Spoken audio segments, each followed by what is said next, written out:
one of the most profound lessons I learned during that time was the unbelievable importance and impact of being able to manage your mind and your emotions.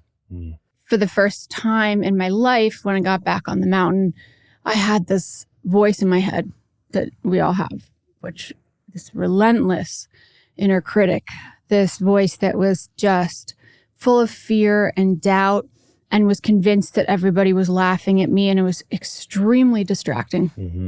And I didn't know what to do about it. And so I talked to my dad. My dad's a psychologist.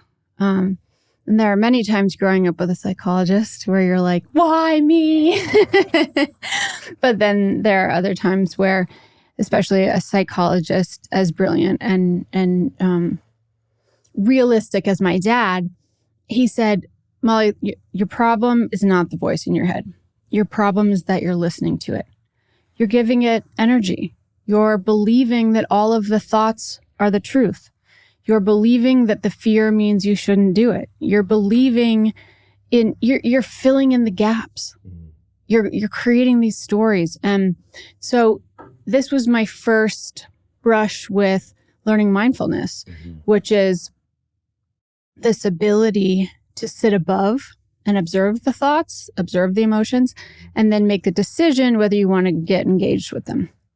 And for entrepreneurs, how many times do you fail? How many times do you, feel like, God, I've just been going so long at this. It's not working. I want to quit. I want to turn around. Or today, I don't want to wake up and do what I have to do because I'm tired. And so I think when you start to learn to not negotiate with those feelings, with those fears, with those thoughts, and you just do it anyway over and over again, and you can kind of find that inner stillness within, and also just that place of observance, then I think you start to really be able to do extraordinary things.